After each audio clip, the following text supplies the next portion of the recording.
Hi, I'm Brittney Ashley, your host of Breaking Norms, Building Dreams, your guide through this transformative journey in both business and life. This is your place crafted for dreamers, doers, or anyone who has been told they can't. Get ready as we challenge those narratives together. You're tuning in live to the United Public Radio Network, airing on 105.3 and 107.7 FM in New Orleans. We are streaming on all the popular platforms every Monday at 3 p.m. Eastern Standard Time. Join me for a candid and thought-provoking conversation celebrating your unique journey because you are worth it.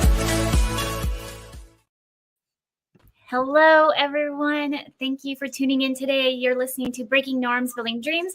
I'm your host, Brittney Ashley, and we are broadcasting live on the United Public Radio Network and UFO Paranormal Radio Network, 105.3 and 107.7 FM in New Orleans. Get ready to escape the next hour with me, with Jill, to break norms and build dreams. Hi, Jill. Thank you so much for coming on today. Oh, it's my pleasure. I'm so happy to be here with you.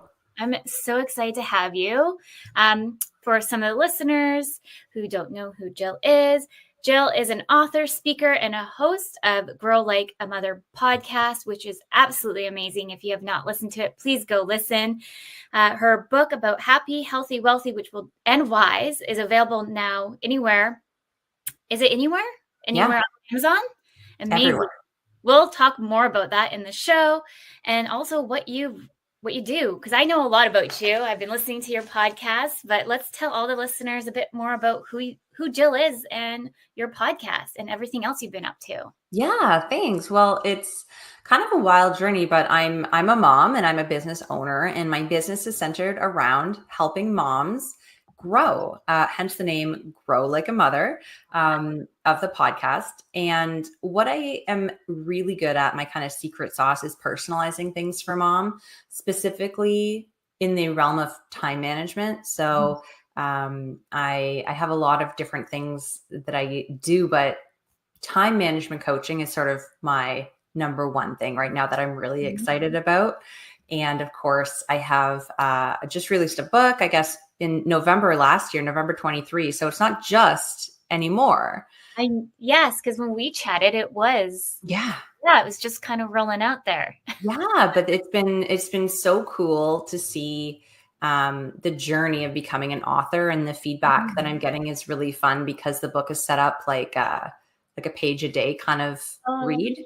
So for moms, it's really easy. You don't have to sit down and read cover to cover because that's such a challenge. I always hear moms saying that they want to read more, but they don't have time. And I'm like, no problem. I got you. It's true. I'm such a slow reader. And so just to know it's like a page, I'm like, oh yes, I can probably do that. Yeah, totally. Yeah. Well, share more about how you started, Jill, like a little bit of your background so everyone can kind of get to know a bit more about you. Of course. So I was a business major and ended up in the hospitality industry for most of my career, right out of university, up until I had my second baby. And I decided during my maternity leave with my second baby that I was not going to go back downtown to work at this big luxury hotel in sales where it was like nights and evenings and weekends and stress. And I'm like, you know what? No, I live out in the country now. I'm not doing that commute. I've got 2 kids now. So I decided that I was actually going to dive into entrepreneurship for the first time, which had always been a dream. But my first go at it was a ladies' consignment store for clothing. And I had a girlfriend who did that on the other end of Canada in the East Coast. And so she was kind of my mentor to walk me through it. And doors were supposed to open in April of 2020, which is really crappy timing for retail business. Yeah. So we eventually got like all of the permits sorted and the city office opened again to give me my business license and all that. And I saw that business through over the course of a year and a half from the whole life cycle of a business, from conception to deconstruction, if you will. And what I learned from that experience was that entrepreneurship was in my blood, but it wasn't clothing I was really passionate about. It was the community I was building of women coming together. That's it. Yeah. And then from there started the podcast, and the book came along a couple years later. And all along that time, I've been coaching moms to step into the driver's seat of their own life and make sure that they're prioritizing themselves. Yes, along with entrepreneurship, which in itself is a big hurdle to juggle all of that in itself. And then 2 little ones, 1 little one, 5 little ones. I'm not sure how many some of the listeners have out there. But like one of our subcontractors on our team has 4 kiddos. And so sometimes I'm just like, oh, we need to get your systems in place a little bit too. So then you feel such more relaxed. And let's tap into that a little bit, because I know you're all about systems and I'm all about systems. And I can't say enough great things about systems. And I find like a lot of people, they're like, oh, I don't want to lose that customer service touch. But the thing is, you need to look at it. You need to have to be some like sane as well while you're building a business with kids. Yeah, totally. I think it's what saves us. Because with the system, what you're getting is you're getting a hack, right? You're getting a way for something to get done without you mentally needing to think about it each time, which, as women and as moms, we often will carry the mental load of the entire family. And it's always goes back to this example I like to think of, like, well, what do you want for dinner? I want you not to ask me what to have for dinner, right? Like, I just want to not make the decision. And so that's why I love systems, is because you can make the decision once on how you want something to go. Yeah. Whether it's, a system in your business with a piece of software or a flow, or whether it is, having the same t-shirt and jeans that you wear every Monday, or tacos every Tuesday for dinner. It doesn't matter what the system is, but it alleviates that one decision. And the more systems we put in, the less decisions we have to make. And it really frees up space for creativity, which is what we're really looking for as business owners. Yes. Yeah. And I think it's important to kind of keep in mind too, it's okay to adjust the systems as you go. And sometimes you're not always going to be able to map it all out from the beginning. Because I find when I've talked to a few and they're like, oh my goodness, I don't even know where to start, and get overwhelmed. And then they just kind of shut down and they don't actually sometimes even implement.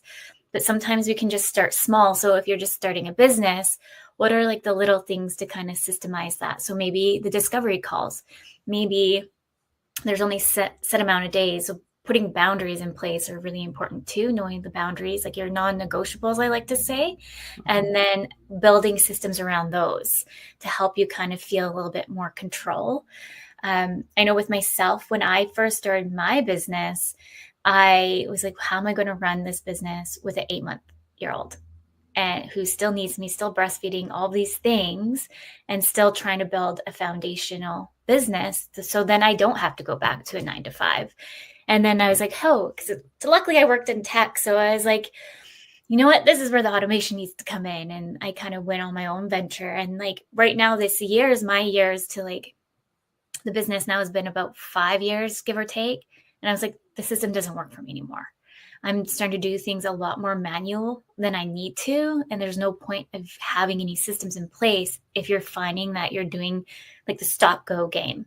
So like I was just telling you before we came on live here, this is the year for system cleanup, system refresh, brand refresh, all the fun things. And I'm excited.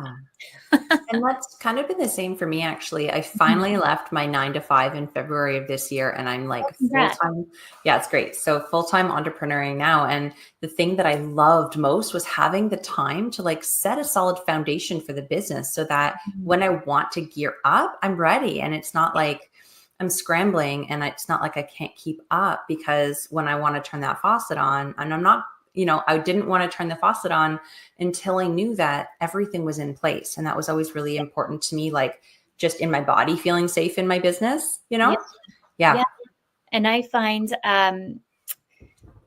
yes, I love systems. I can't say enough great things about systems as you do, but with the system piece, I find that a lot do get overwhelmed with it. And it's good to just kind of get on strategy calls, or just talking with maybe other fellow entrepreneurs that are within your industry, just to kind of pick their brain, to kind of see what they've done. If this is something completely new to you, will help you kind of feel a bit more at ease.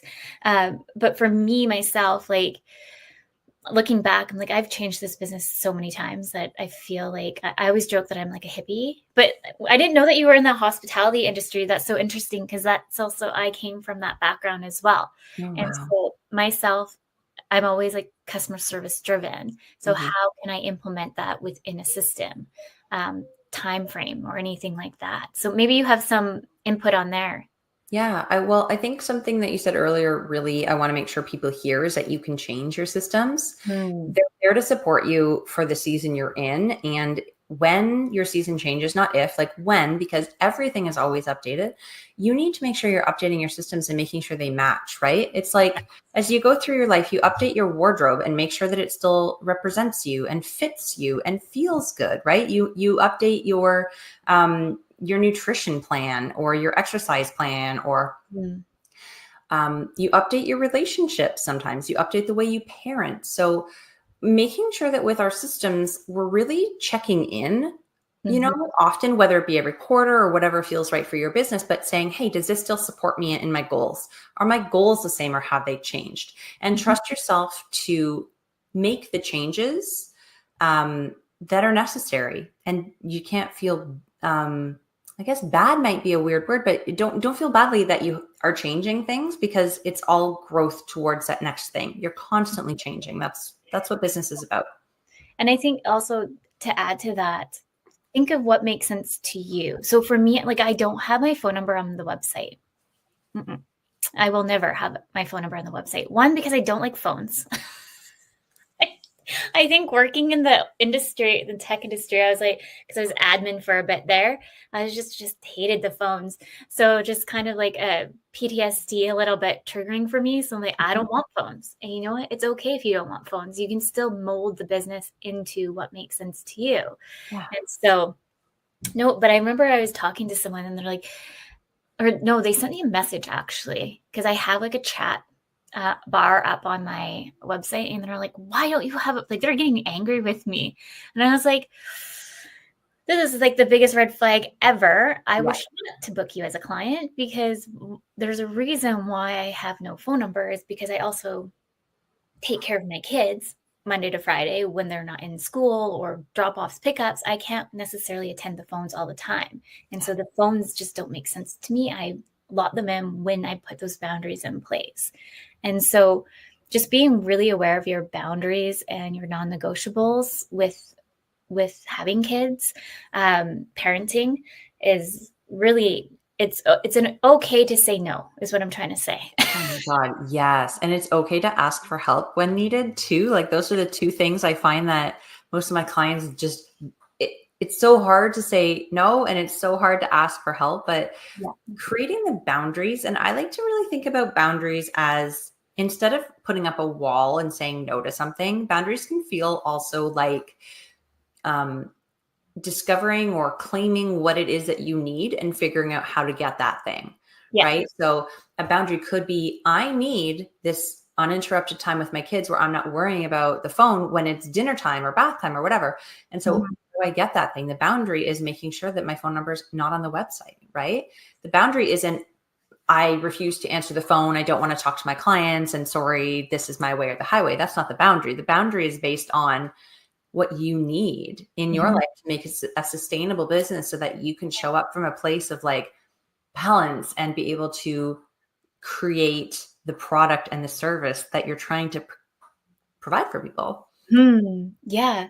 I know you and I talked a bit about this too. Like, my kiddo is going in to get autism testing, and we're going through the venture of understanding more of neurodiversity. And I am neurodiverse.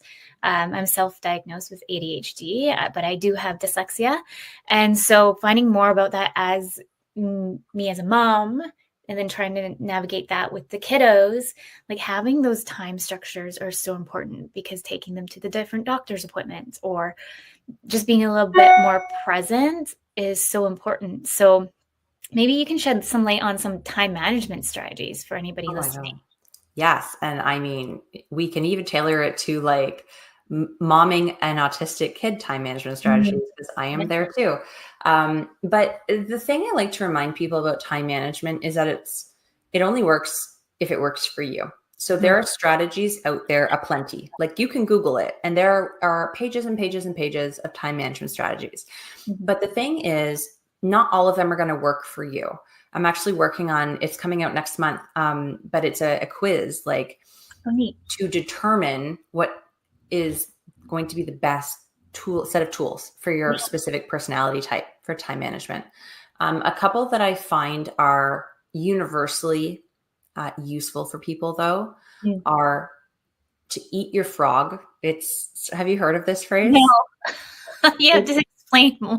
I know it sounds so goofy. So there's this productivity consultant named Brian Tracy, and he kind of put a marketing spin or like a productivity spin on an old fable about if the first thing you do every single day is eat a live frog, then nothing worse can happen for the day. That's kind of how the old fable goes. Okay. And so Brian Tracy says, okay, let's think about your frog as a thing on your to-do list that you're procrastinating on, that you don't want to do.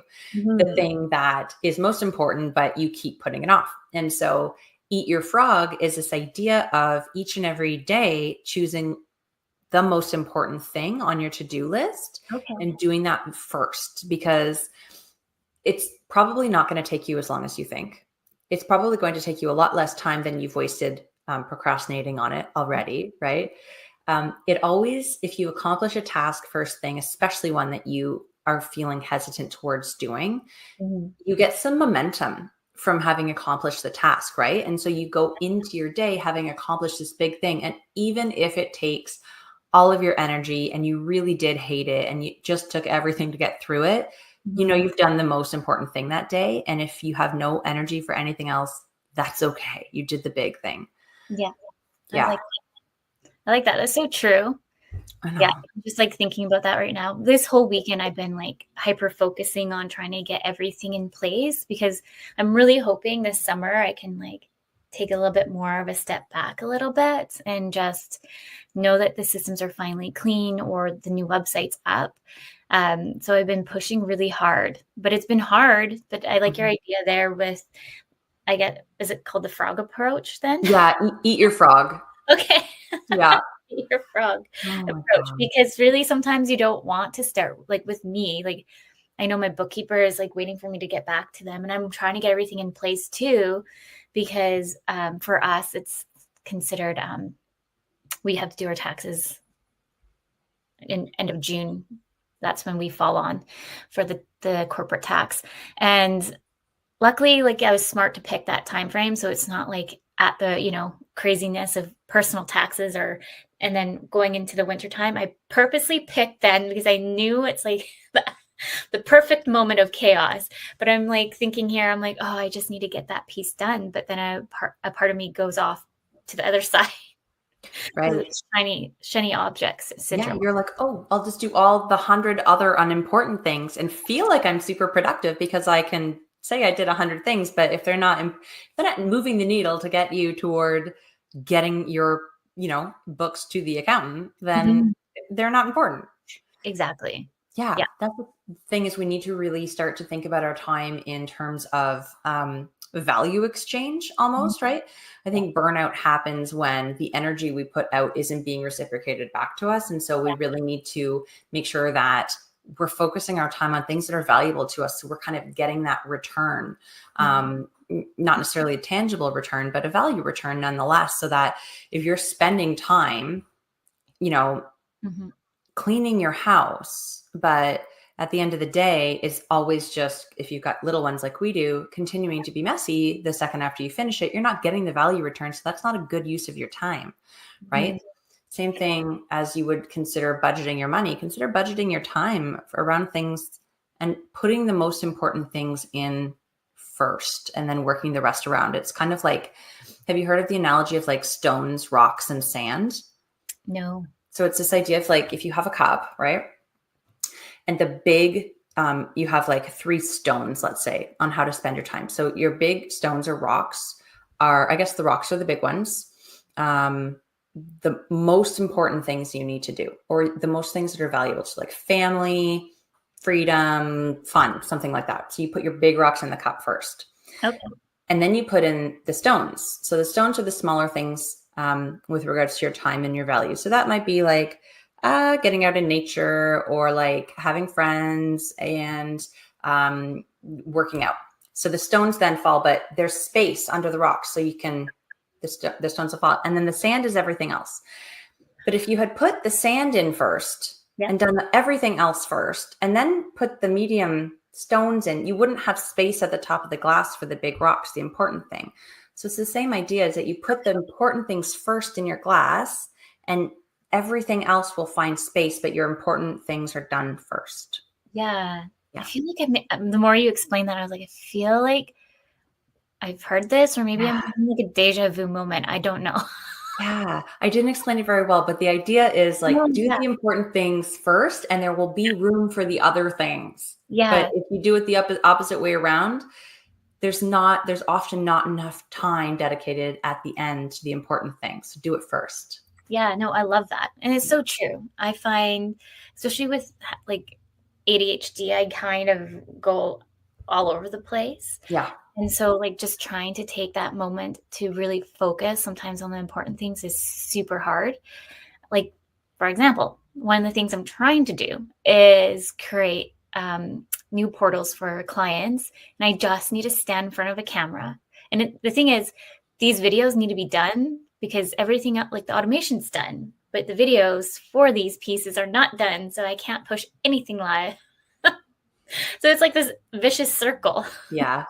I actually had a really great session with an ADHD. She calls herself a neurospicy millennial entrepreneur. And she has ADHD, and she was trying to get a handle on like, okay, I'm an entrepreneur. I make my own schedule, but like I have ADHD. And so it's really hard for me to figure out what to do with all my time and like create systems that I feel good doing. And what we came up with for her, one of the tools was to make sure that that frog or that thing she wants to do that she's been putting off, that there's an element of fun attached to it.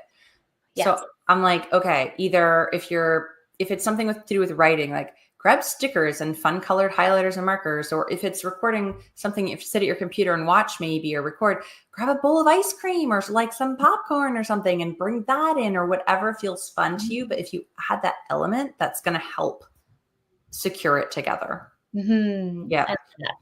Yeah, because I get bored so fast. Yeah. Like it's ridiculous. Like I always joke, like I'm the worst virtual assistant if you ever need me, because if I know how to do it, then I'm done. Like I'm like, it's done, one and done. Mm-hmm. To the next. Totally. What else can I learn? I never figured out why I didn't fit into a 9-to-5 until like being an entrepreneur. So I was like, no wonder I didn't fit in, because I needed that like dopamine to make sure that I was constantly learning or whichever to propel forward. I just want to talk about balancing responsibilities a little bit, because as moms, parents, we have a lot of responsibilities. How do you balance and juggle everything in between? I always like to think of balance as a verb, not as like a destination. So it's something I'm constantly doing, is like balancing all the priorities, because everything is changing in terms of its importance, right? Depends on the timing. It depends, if there's a kid that fell down and is bleeding, that's obviously going to take more importance over the email that has to go out today because there's a live person bleeding versus an email. Even if I set myself up for a timeline, that can wait. But if there's no bleeding child, that email is top on my list, right? So it depends, and it's a constant balancing act. But something that I find most helpful is making sure that we're resting in the proper way so that we can show up when we do need to put in extra energy in one place or another. We're coming at it from this place of feeling more full from ourselves, and not trying to just run on empty. Some of that can look like, each person's rest is going to look different based on a lot of factors. I specifically like to look at their human design type and figure out what kind of rest is suited for their their basic energy type. But asking for help, creating breaks, making sure that you're prioritizing rest in a way that feels good to you. Like someone who might be a generator in human design isn't going to do well with sitting and meditating for their rest. They could think of nothing more like less restful than that. They are going to rest by like going for a walk or doing the dishes or having some sort of busy work to keep their body busy. Right? Yeah. That's me. Sound familiar? Yeah. Yeah. I'm trying to remember what exactly I am, because what was the name of that you just said for the human design? Generator. Yes. I'm a manifesting generator. Okay. So a manifesting generator is an interesting one because you're kind of a combination of the two, and you could fall on either end of the spectrum, like more generator like or more manifestor like, right? Mm-hmm. And there's also like when I'm talking about productivity and work with entrepreneurs, one thing I always remind them too is like, listen to your cue to stop. And so for a generator or a manifesting generator, that cue is frustration. Like when you're feeling frustrated, stop what you're doing, walk away. You're not going to make any more progress. It's more productive for you to stop, take 5 minutes, do something else, and come back to it than it is to power through. So those cues are different for each energy type. But yeah, something I'm diving in a lot more to lately is kind of syncing up the human design and time management. It's kind of fun. Oh, that's really neat. Yeah. I started kind of navigating more into that this year, and just seeing what I am. And it's so interesting to kind of read that more. So anyone listening, you can definitely just Google it. Use Google as your friend. And there's free quizzes to kind of see where you kind of line up. Actually, one of my subcontractors was like, have you ever done your Myers-Briggs model? And I was like, I feel like I never get the same results though. That's the thing. Those kinds of, it's funny because like an Enneagram or a Myers-Briggs or something like that, it depends on where you're at in your life. Or if you've ever done those, like, I used to get corporately trained on this all the time in hospitality, like your colors, they had like red, yellow, blue, green. And every job I was in, I had a different color, and it was based on like my role. If I was a detail oriented job, like maybe I was a coordinator for somebody, then I was more blue, which was detail oriented. But if I moved into like a sales role, then I'd be more yellow. And because I was interacting with people as my role. So it is really interesting. And there are other ones like, let's say human design or astrology or something like that, where it's set based on your birthday. So they don't change. But with those, what changes is like what's happening in the stars, so there's always moving pieces. It's so interesting. That's so interesting. I love that. Yeah. We're already at the 30-minute mark for those just tuning in. You're listening to Breaking Norms, Building Dreams. We're live on the United Public Radio Network and UFO Paranormal Radio Network, 105.3 and 107.7 FM in New Orleans. Can you believe it? We're already 30 minutes in. My next question is self-love and well-being. As moms, it's very difficult for time. It's so hard because of it, especially in the beginning of your baby's life. Each and every baby, you're going to experience this over and over, is that they need you so much more in the beginning. Of course they do, right?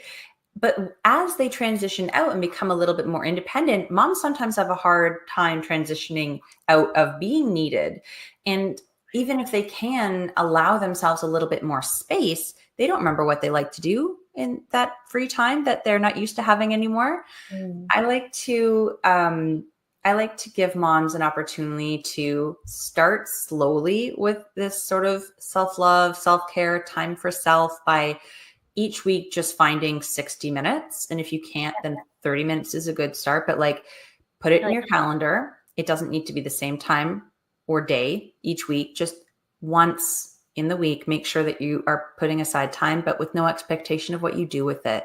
And you can show up in that time and just ask yourself, like, what do I need? Like, do I need a nap? Do I need to call a girlfriend? Do I need to watch funny YouTube videos and get a laugh? Do I need to move my body, or do I need rest? Do I want to read and do something like for my mind, or do I want to zone out and maybe try to meditate? Is it, like showing up with no expectation prior of how you're going to feel in that moment, and allowing yourself to start to just trust, okay, what do I need in that minute, in that moment? Because then you're practicing this skill of prioritizing what you need, even if it's for a short time.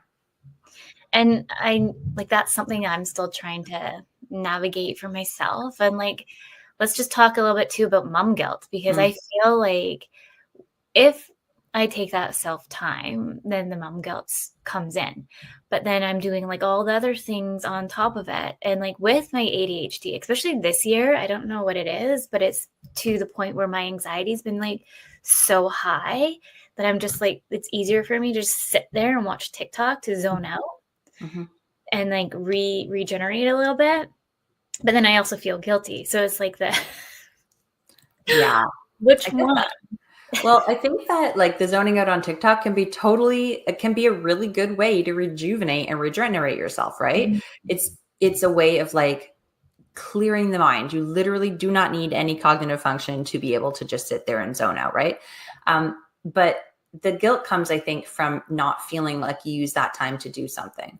That can Mhm. happen a lot. Or a lot of moms I talk to feel guilty for spending time in their business and away from their kids, especially if they have something that is during a time where they would normally want to be with their kid. Like maybe they have a speech that they have to give in an evening one week, right? And it's really good for their business, but they, even though they're getting something really valuable in return for their time spent there, they still have that guilt about missing out. And I think that the way to remember two different things, actually, two different really important things here is the first, don't compare how much time you're spending with your kids or at your job or with whatever you're feeling guilty about with what anyone else is doing, right? I think that social media can give us this warped perception. I know this is not a new concept. We all know that we get each other's highlight reels on social media, right? Yeah. But we all have to make these decisions on where we spend our time, whether you're Beyonce or, Hannah in Nevada. It's like you all have the same 24 hours. So whether you're hiring a nanny or getting help from the grandparents or working 3 jobs or you're with your kids home all day, it doesn't mean one is better than the other, but you can't compare your situation, right? The second piece of it for mom guilt is really making sure that you're focused instead of the lack of time that you're spending on one area, Mhm. about the value of you being somewhere else. So for example, if you are putting time in your business and it's taking away from your kids, for example, you are showing your kids by modeling behavior for them that women work, you can support yourself, it's okay to follow your dreams, you Mhm. work hard, you get results, right? And Yeah. so putting it in that frame of reference instead of I'm a bad mom because I'm not there tonight, right? Mhm. You're actually giving a gift to your kids by modeling for them. And the same thing I think goes with any personal growth that you're doing, even if it's not business related, like sitting down and reading a book for 10 minutes while they sit and read a book for 10 minutes. Yeah. You're showing them that it's okay to slow down and prioritize learning and enjoyment, right? And then I like that. it's okay to do that. And then they grow up with this whole different set of like, especially if you're doing these things, pre 7 years old, where their brains are just like taking in everything as truth. You build these little people who grow up to have a lot more tolerance for rest and for self-value and for going for their dreams and less guilt because they're seeing it from us. So It's very true. Well, I'm easier actually, said than done. yeah, Yeah. exactly. Anyone listening, other parents are probably like, We get it. because mom guilt is brought up quite a bit. And then the unfortunate thing is in this generation with social media, we do have a lot to compare ourselves to. And unfortunately, for women specifically, we have a lot sometimes of don't look like this, do X, Y, and Z. You should be wearing this, or you know what? It's just like endless. And so when you're starting to go on that social media like downward spiral, it's really hard to sometimes get yourself out. So I think to remind people to like remember that you never know what's happening behind the scenes is really important. And trying to put yourselves in other shoes and giving people that kind of grace as well and hold back judgments, because I feel like sometimes we always go in that negative state. It's just ingrained in all of us. Sometimes we do unfortunately judge others, but how can we switch those narratives so when we start going into that judgment state, to think more positively. I can't remember what I did. It was like it's a coaching technique for coaches, and we're all kind of broken up in different tiers. No matter what, we're all have judgment in us. There's another few pieces involved, but judgment is always the one. And he was saying, like, remember to take yourself, like your past picture of you when you're a kid, and what would you would have told that kid of, don't judge yourself because of X, Y, and Z. And so it starts to remind yourself to kind of go backwards a bit more, of taking those steps back. And also then try not to compare yourself to other people too. Yeah. You do. I love that. And it's the same thing you like with your own kids. Just what would you tell your own kids in that situation, right? Or what would you want them, how would you want them to start going through their lives, thinking about things with less judgment on themselves or on others, right? Like, yeah. Yeah, 100%. This is a funny thing that happened on the weekend. We're going to rewind this for my daughter's wedding if she ever gets married. So we got a phone call from the principal, and they're like, oh, we don't know how to tell you this, but your daughter ate some fertilizer. Oh, God. Like, oh. And I'm just sitting there. I'm like, I don't know what to say about this. That's a first. Yeah. I'm like, that's a first. And they're like, can we just make sure that we tell them not to eat things off the ground? I'm like, oh, 100%. That will be our first discussion when we get her. And I was like, you know what? She probably has been influenced. It's my first thought. And when I went to go pick her up, there she was, hand in hand with another little girl. I'm like, I knew it. Yeah. And just like our kids are having these influences all the time, so are we, right? Like it's exactly. Yeah. Would you just think the young self if you were influenced to go get told, by the way, she's fine.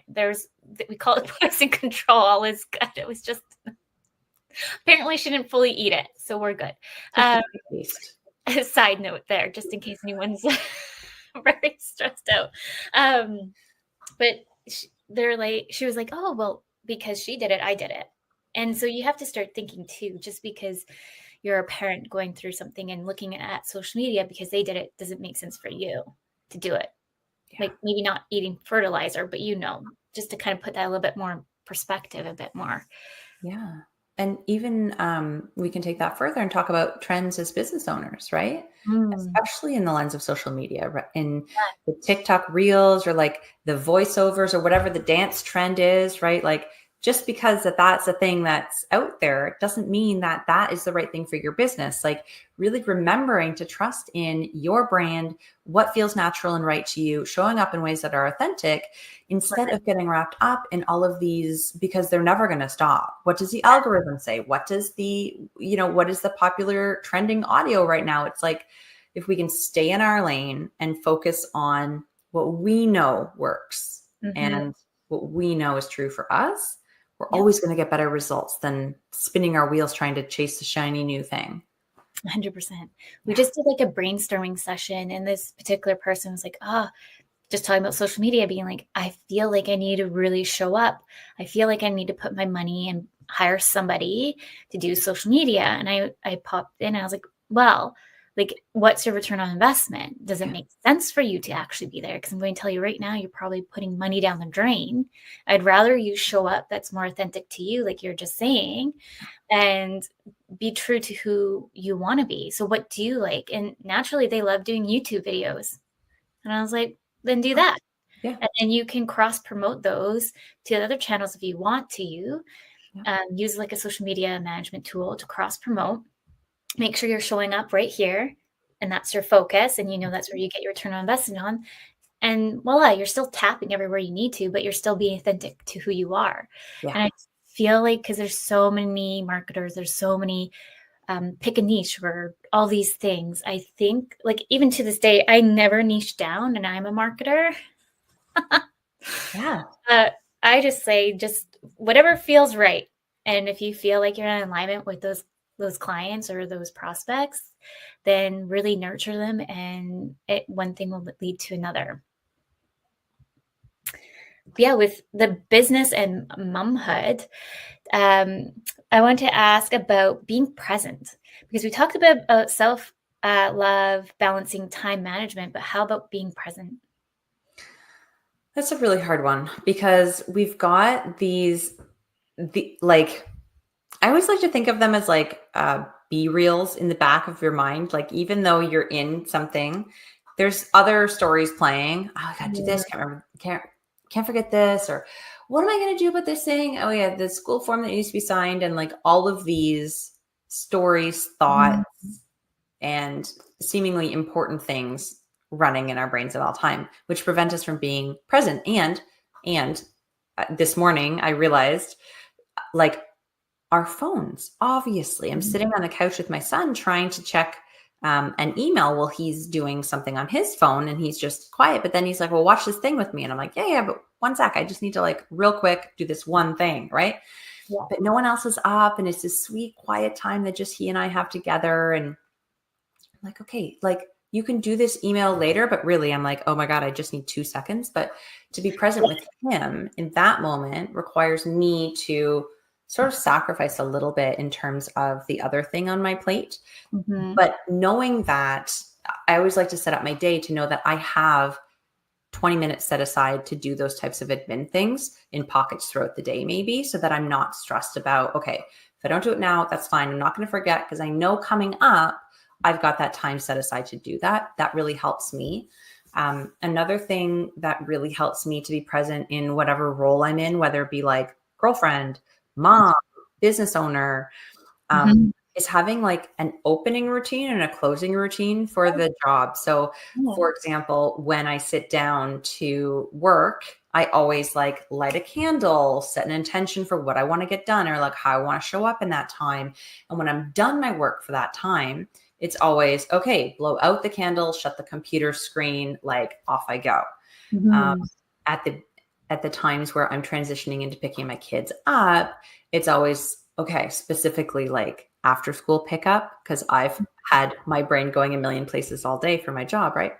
But I pick them up. I'm like, okay, bring all that energy back to me. How do I want this next 2-3 hours to go with these kids? What have they been experiencing today? And just like switching my mind to put the focus on them. And then once they're in bed, whatever the case is for my next job, right? Or on the weekends is different. And each piece of my day throughout my business is different as well. So I find that having something to anchor you into starting and finishing the role that you're doing for the hour is really helpful. I like that. Yeah. I'm still learning to, like, we're almost, I can't believe, almost a full year into school. And I'm still trying to like finesse what those kind of look like. Cause I just feel like, oh, construction gets in the way. And then I'm actually half an hour late to get work done. And so it just feels like it kind of moves my day even more, and I have to jig it more. And then like it's always a hard stop at 2. So at the end of the day, I'm only working 5 hours. Right. I'm lucky in with meetings probably. So that means, let's be honest, because I'm trying to put better boundaries for myself in this. But sometimes I shove 5 meetings in. Wow. So that takes up a lot of time. Yeah. And then really I only have about 1 hour of work. And then I have to go pick up the kids. And then it's like going back into work at 7:00 at night. So for me though, I find like I'm more creative at nighttime. So like I love doing ebooks. I love doing crafty kind of, like, it just seems to mellow me a lot more out, versus I like to think about more strategies in the morning. I'm the same. And it's so cool that you know that about yourself, because then you can structure your tasks accordingly. So you're actually working with your natural inclinations for that time of day. Yeah, I'm still like finessing it, but I'm starting to see like my brain trying to think of strategies in the middle of the night. Like it just doesn't. Sometimes like, it pops in my brain being like, why didn't I think of that? I'm trying to go this route where, why I'm not even staying in this route. Sometimes I'll have those moments, but it's because I'm sitting there doing creative things. Like my brain is finally like kind of released a little bit. And then that's when the strategy starts to pick in. So that's kind of like the secret recipe for rest and creativity, is that there's going to be more space in your mind for these strategic things to come in. Like if it's so busy and you're in everything and it's chaos and you're working hard and focusing, there's no space for those creative ideas and nudges and outlets to come through. They'll often come through in the middle of the night, right before bed, or in the shower, or when you're driving. Like that's when your brain is off and there's space for it. So yeah, keep a notebook by your bed. You should do that. Yeah. I know. I get so many like ideas. Yeah. And I'm like, I'll remember that. And the next day, what was that? I'm like, meh. Come back to me. And then it never does. Maybe we should, because I'm looking at the time. And I want to, we taught on your book there. Yeah. Happy, healthy, wealthy, and wise. Yeah. Do you want to speak a little bit more to? Yeah, I'd love to. Yeah, please share more. You. The book is kind of, it's been like 2 decades in the making, honestly. I didn't intend it to be a book. I love to tell this story because it's just so ridiculous. When I was in college, finishing up university, right, I had some pretty bad anxiety, and I was going through therapy, and I was learning a lot through personal development, growth, and books and things, because that was all that was really available back then, was like books, right? No internet to speak of.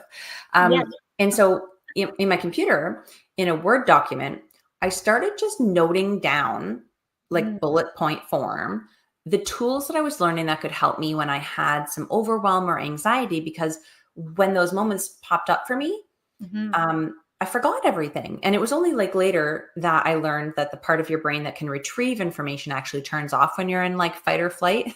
And so of course I couldn't remember those things. Yeah.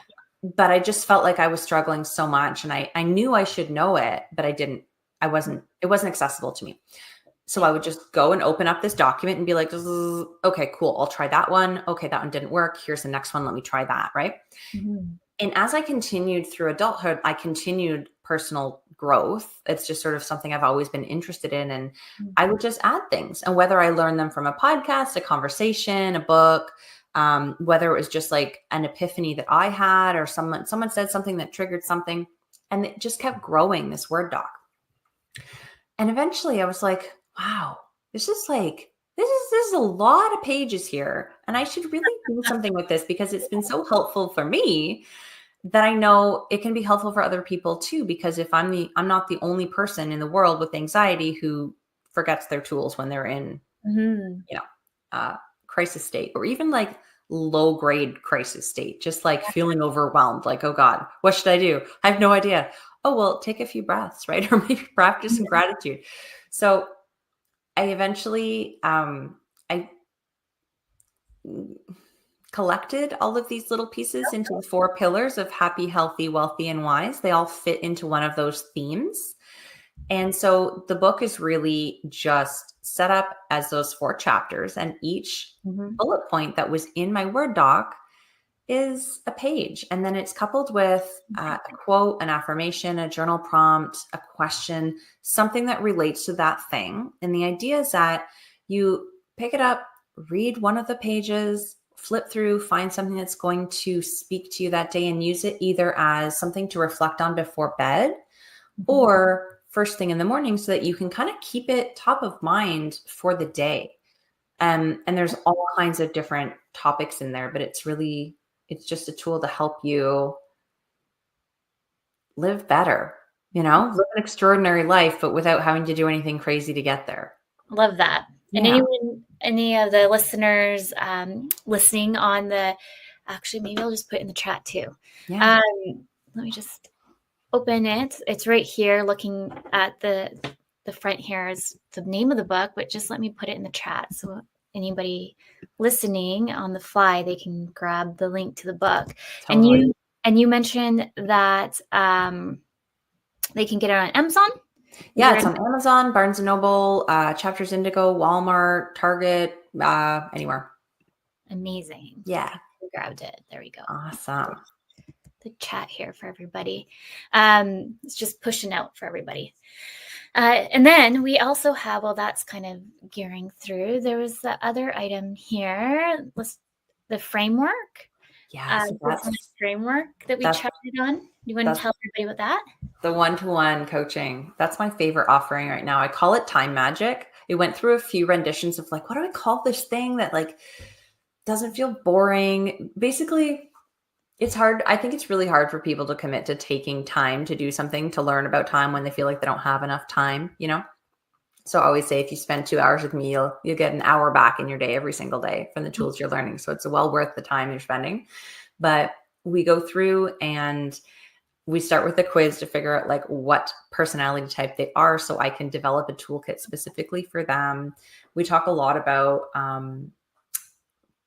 weekly planning, self-care practices, boundary setting, and do a lot of breaks in between to integrate what you're learning and also to implement the tools. So at the end of the time together, we sit down, do a couple of things, and we meet up 2 weeks later so that we can check in, like, what happened with these past 2 weeks? What tools have you tried? What have you not? Where do you need further support? Can I offer some more tools? Because I always want to just like give and give and give, but sometimes it's too much all in one session and you need a break to like try them. A little break. Yeah. So no, it's super fun, and it's totally personalized to each person. Like, what are their external circumstances that they can't change? How many kids do they have? What is their job like? How much support do they have in their circle? You know, like, what are the time commitments that they have? What do they want to do that they're not doing? All of these different pieces come together, and they walk away with this feeling really confident and solid that they're able to do the things they want to do without feeling stressed out. And we eliminate a lot of that guilt through the session too. Love that. Yeah. I always say everyone needs a coach. Yes. Totally. Doesn't matter if you're in business, life coaching, whichever, everyone needs somebody to talk to. And one of the previous shows we mentioned, like, it's okay to kind of go through the ebbs and flows of like meeting other coaches, because sometimes it takes time to find the right fit for you, or counselor. Exactly. Alon, who was a counselor, and that was one of the other topics that we kind of touched on as well. It's just kind of like when you're looking for a service or even a piece of clothing, you want to try it to see, make sure it fits. Yeah. It's not like if you go into a store and you find a t-shirt that's not quite right, you're like, I'm done with t-shirts. No more t-shirts for me. You know, like, you're not going to find the right one in the first time necessarily. The same thing is true with a therapist, a coach, a life partner, like a friend, all the things. Yes. 100%. Yeah. So always make sure you also try to go on discovery calls too, and just get those little kind of connection pieces. Yeah. I'm just looking at the time. I thought maybe we can end with kind of wrapping up on like mindset and positive thinking. Mm-hmm. I feel like right now I've been meeting a lot of different entrepreneurs, moms, parents, and unfortunately with the market here all over the world, Canada, it's been interesting for a lot of entrepreneurs. I know a lot of people are losing clients left, right, and center. It seems like I just feel like we all just need to ride the wave. And one thing, like what we're doing, is fixing our systems, a slight rebrand, I would say, and thinking of different kind of strategies of adding on more services so we can accommodate more to these changes. But do you have any tips and tricks for a positive mindset? Mindset is something that is integral for no matter what you're doing in life, right? It's one of those pieces that is a constant practice. And the biggest piece of it for me is just remembering that you can control it and that your mindset dictates every piece of your life. So there's a lot of benefit to mastering the mindset and to being in control of the thoughts that are going through your head, because they do present your reality, but it's also an enormous task to be focused on that all the time. It's exhausting, right? So when I'm first talking to people about mindset, the thing I try to get like clear on is that it's always impacted, like it's always there. Mindset is always there, but it doesn't need to be top of mind all the time. It's good enough to start small. Yes. It's good enough to catch yourself if you're having a bad moment and have some tools to change that mindset. I even learned one from my hypnotist the other day about like when I go into stories and spinning about self-worth, right? As a business owner, like, oh, my product's not valuable. Oh, no one's going to buy it. Blah, blah, blah. Like we all have these stories, even though like people are buying it and it's fine. We still have them. Yes. She's like, just grab something, like whatever, and just slowly start to move it from hand to hand. And what this does is it like disrupts your brain pattern. So the story stops, right? It's the same thing. It's not necessarily demanding of yourself to have a positive, growth focused, abundant mindset all the time. It's noticing where you're at, and in that moment, just making a small shift. Of course, you need to know the tools or learn the tools that work for you. But one thing I heard was that really stuck with me was, if you imagine a scale of emotions, right? And you can find these on the internet. They're like high emotions are like love, gratitude, whatever. And then you go down and down and down. And at a certain point, it's like neutral emotions. And then you get into like fear, hatred, resentment. Wherever you're at on that spectrum of emotions, you don't need to shoot for the love and gratitude. You literally just need to shoot for the next level up. Just Interesting. the next emotion up, right? Something different than where you're at. And that is a mindset win. And the more that you do it, the easier it becomes, because if we can move something into the subconscious mind, it becomes a habit. We don't need to think of it anymore. And mindset's the same. We can do that with our mindset. And one tool that I find very effective for that personally is hypnosis. Never tried hypnosis. Yeah, I love it. That's so neat. Yeah. Oh, well, thank you for that. Yeah, I find that's definitely something I've had to master along the way, but I'm not by any means by any expert. But I feel like as I built this for the last 5 years, having like a strong mindset really helps you push forward, because entrepreneurship is hard. Parenting is hard. So the combination of the two is just, how can you look more positive forward in whatever shape and form that might look like to you, will help you kind of take that one negative step back forward again. Yeah, absolutely. Well said. Yeah. Well, thank you, Jill, for coming on the show. I'm so excited for your book. I'll have to get it. And I'm coming on your podcast. Let's just quickly talk on that before we jump off here. Everyone can come and see your podcast at Grow Like a Mother. I'll put that in your social media link down below as well for everybody. But do you have a range with guests on the show, just for anybody kind of listening, thinking of listening, what they're going to expect? Yeah, totally. So, I mean, I have business owners like yourself who come on and share about their journey. I have people who are in the parenting space. I actually had someone who was on specifically to talk about ADHD in kids and raising them. And I have people talking about lots. I have so many sort of woo people now that I started a Woo Woo Wednesday segment. So we talk about like energetics and manifesting and dreams and crystals. And then we also talk about growth and habits and mindset a lot, and feminine power. Some people come on and talk about it. Literally runs the gamut, which is so fun. I'm in season 3, so there's a lot of episodes on a lot of different topics there. There's certainly something for everybody, but it's focused and geared towards moms who want to work on themselves and remember who they are outside of that role of mom. Love that. And we chatted on time management and imposter syndrome. Yeah. So if anyone wants to, when is that going live? Oh, soon. I know we timed everything in accordance. So anyone listening, I'm curious. I'll fill you in after. We'll get the exact date, but it's soon. Perfect. And I'll put it in the chat for everybody listening. But yeah, I'm going on Jill's podcast too. Part 2 conversation. I'm excited. Well, thank you everyone for listening today. Thank you everyone at the United Public Radio Network and UFO Paranormal Radio Network. Next week, we have Nadine coming back, who is a life coach, mom coach, all of the great things. She comes in every month. So I'm excited to have Nadine back. So with that, next week, remember, your journey is unique and your worth is unquestionable. Thank you again, Jill, for coming on. Thank you so much for having me. This was such a great conversation.